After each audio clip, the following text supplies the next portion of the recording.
October 12, 1943, 7:18 a.m., Western Pacific, east of Rabaul. The sun is just clearing the horizon, spilling pale gold across a sky that looks deceptively calm. At 20,000 feet, the air is thin and cold enough to bite through leather gloves. You can almost hear it wind hissing past aluminum wings, engines humming with mechanical certainty. Lieutenant Saburō Sakai scans the sky from his cockpit, eyes sharp, posture relaxed. He has done this hundreds of times. Below him, the ocean glitters like polished steel. Ahead, faint specks American aircraft are forming up, slow and heavy, just as expected. Sakai smiles behind his oxygen mask. This is what the Americans never understand. Speed, turn radius, instinct. The sky belongs to those who feel it, not those who armor themselves against fear. Around him, other veterans of the Imperial Japanese Navy Titan formation, in their A6M Zeros. These are not rookies. These are men who survived China, Pearl Harbor, Coral Sea, Midway, men who once carved through enemy formations like surgeons. They call the new American fighter the Hellcat, a brute, heavy, ugly, a flying coffin. 2 years earlier, the Zero had been untouchable. At the opening of the Pacific War, Japanese pilots were gods of the air. Their aircraft could outclimb, outturn, and outfight anything the Allies could put into the sky. In 1941 and early 1942, American pilots learned the lesson the hard way by dying. Zeros danced around Wildcats. They spiraled upward with ease, rolled tighter, struck first. U.S. pilots were trained to fight fair. The Japanese did not fight fair. They fought to win, and they paid for that superiority in blood and time years of relentless training, thousands of flight hours, a system that forged elite warriors but could not replace them quickly. Still, no one believed it would ever matter, because no one believed the Americans could build something better. Back in Tokyo, senior naval aviators scoffed at U.S. designs. American aircraft, they said, were built by committee, over-engineered, too safe, too heavy. Armor was weakness. Self-sealing fuel tanks were unnecessary. Radios, distractions.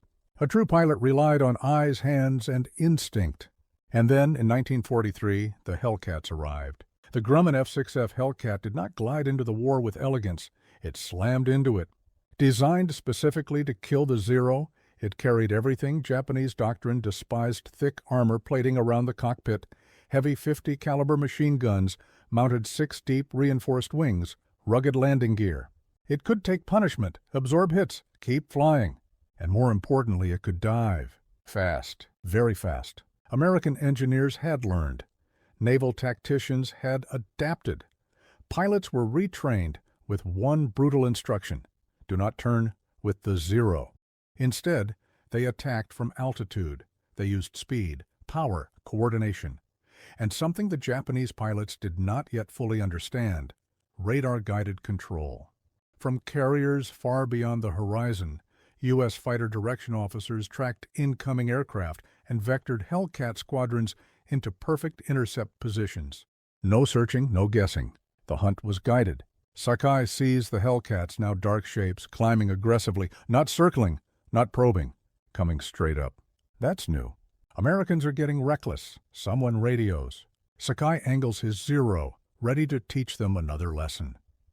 He rolls into a tight turn, muscles memory taking over, the aircraft responding like an extension of his own body. The Hellcat doesn't follow. It dives away. Then another slams down out of the sun. The sky erupts. Machine gun fire tears through the air, tracers flashing past Sakai's canopy. He jerks the stick, feels the Zero shudder. A Hellcat roars past too fast, impossibly fast, already climbing again. This isn't a duel. It's a cycle. Dive, fire, climb. Again, again.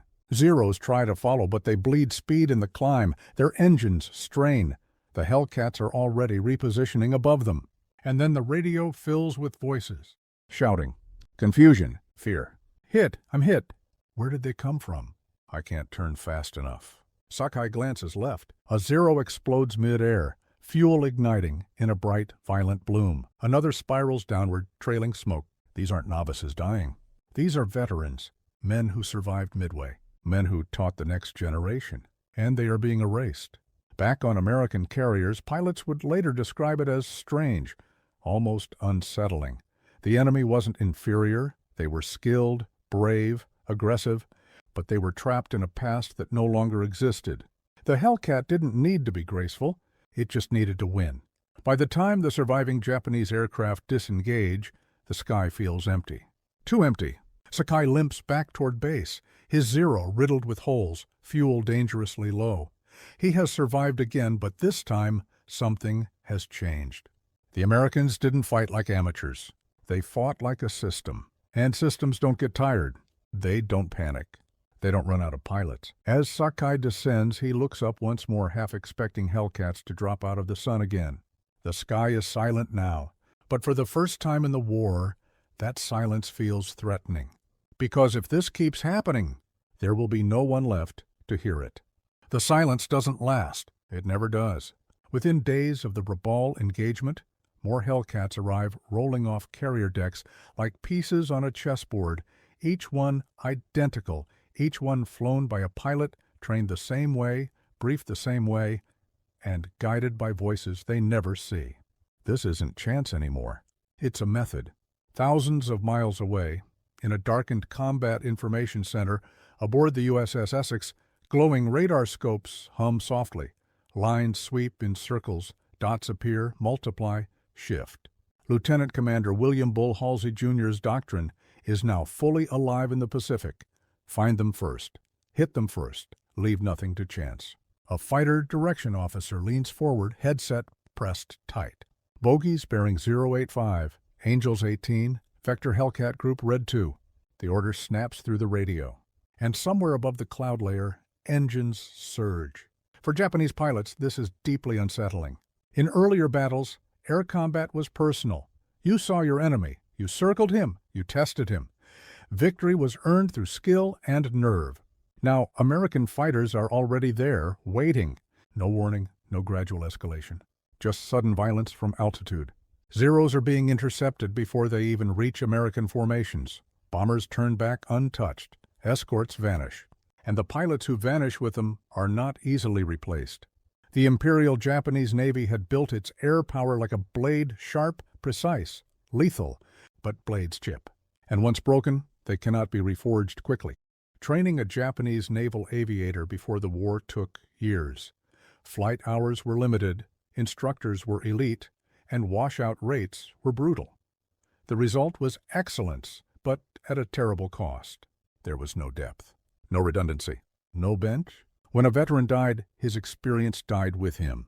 The Americans understood this difference instinctively. They built for attrition. At Naval Air Station Pensacola, young American pilots practiced gunnery again and again. They learned formation discipline, energy fighting, communication. They were taught one thing above all else: trust the plane, trust the system. If you're bounced, dive. If you miss, climb.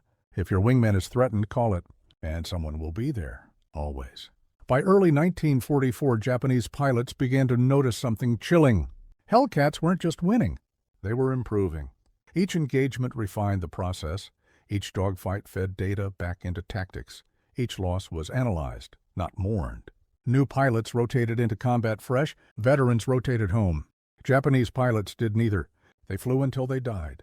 In the skies over Truk Lagoon, a Japanese formation rises to intercept American strikes. They climb hard, engines straining, hoping to catch the enemy low. They don't. Hellcats drop from above in perfect timing, 6 guns firing at convergence, ripping through wings and fuselages. Zeros attempt to turn. The Hellcats don't follow. They slice through, climb, reset. Again, again, again. The Japanese pilots realize the terrifying truth mid-fight. They're no longer dictating the battle. They are reacting to it. A young Japanese pilot, barely out of flight school, panics when his leader is shot down. He turns too hard, loses speed. A Hellcat flashes past his canopy. The Zero shudders. Fuel sprays. Fire erupts. The ocean rushes up, and another name disappears from the roster. This is how the sky goes silent. Not in one battle, not in one massacre, but gradually, relentlessly, engagement by engagement. Veteran leaders gone. Wingmen lost. Formations thinner, morale fraying. Back in Japan, reports arrive with uncomfortable regularity. Enemy fighters extremely durable.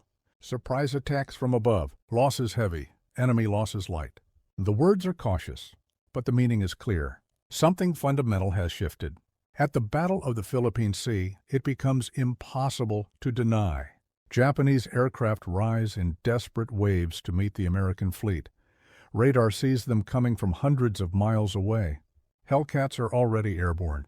The result is so lopsided that American pilots begin calling it the Great Marianas Turkey Shoot. For Japanese air power, it is annihilation. Hundreds of aircraft lost. Pilots with decades of combined experience erased in a single day. Those who survive know. They feel it in their bones. The sky no longer belongs to them. And yet Japan keeps sending pilots up. Because there is no alternative. Because doctrine cannot change fast enough. Because pride will not allow retreat. Zeros still take off. Hellcats still meet them. And fewer return each time. One Japanese commander writes privately, "Our pilots fight bravely, but bravery no longer decides the outcome." He is right. The war has outgrown individual skill. It is now fought by systems, by logistics, by learning curves, and Japan is losing all three. As the months pass, something even darker begins to take shape. If elite pilots cannot survive, if the sky cannot be reclaimed, then perhaps the only way left to fight is not to survive at all. And in that realization, a new terrifying chapter of the air war begins. One where silence is no longer the enemy. Fear is. The first sign is not defeat. It is hesitation. June 1944, Kyushu, southern Japan. Dawn creeps across the airfield, painting the revetments in pale orange light. Mechanics move quietly between aircraft. No laughter, no bravado, just the metallic clink of tools and the low murmur of engines being coaxed awake.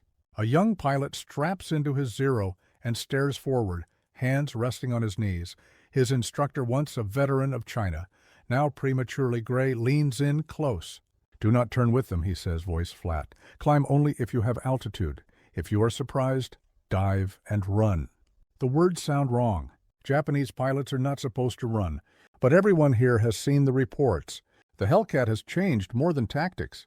It has changed confidence. Where Japanese pilots once entered combat believing they were superior, they now enter expecting ambush, expecting fire from above, expecting to be outpaced, outclimbed, outgunned. That expectation bleeds into every decision. Every maneuver is cautious. Every turn is delayed. And in air combat, delay is death. American pilots notice it immediately. They don't press anymore. One Hellcat pilot tells his intelligence officer, "They break early. They scatter." This is new. In 1942, Japanese pilots fought like men who believed the sky was theirs. In 1944, they fight like men trying to survive something they no longer understand. Over the Marianas, another wave rises to meet the American fleet. Radar tracks them long before they see the ships. Hellcats intercept at altitude, forcing the Japanese to react. A Zero dives to escape. A Hellcat follows just long enough to fire. The Zero explodes. The Hellcat climbs away untouched. Again.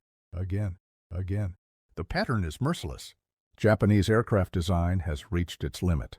The Zero cannot absorb damage. One hit in the wrong place means fire, structural failure, death. Hellcats limp home with holes in wings, oil-streaked fuselages, canopies spiderwebbed with cracks. Their pilots climb out alive. Experience accumulates on the American side. It evaporates on the Japanese. Training collapses under pressure. With veterans dying faster than they can be replaced, flight hours are slashed. Students are rushed. Safety margins disappear. New pilots take off with barely enough experience to land on a carrier, let alone fight a Hellcat. They learn in the air. They learn by dying. A Japanese flight leader watches his wingman drift out of formation. The kid's hands are too stiff. His turns are sloppy. Before the leader can correct him, a Hellcat drops from above. 6 guns flash. The wingman vanishes in flame. The leader keeps flying. He doesn't look back. There's no time. By late 1944, American pilots realize something unsettling. The enemy they're facing is no longer the same one.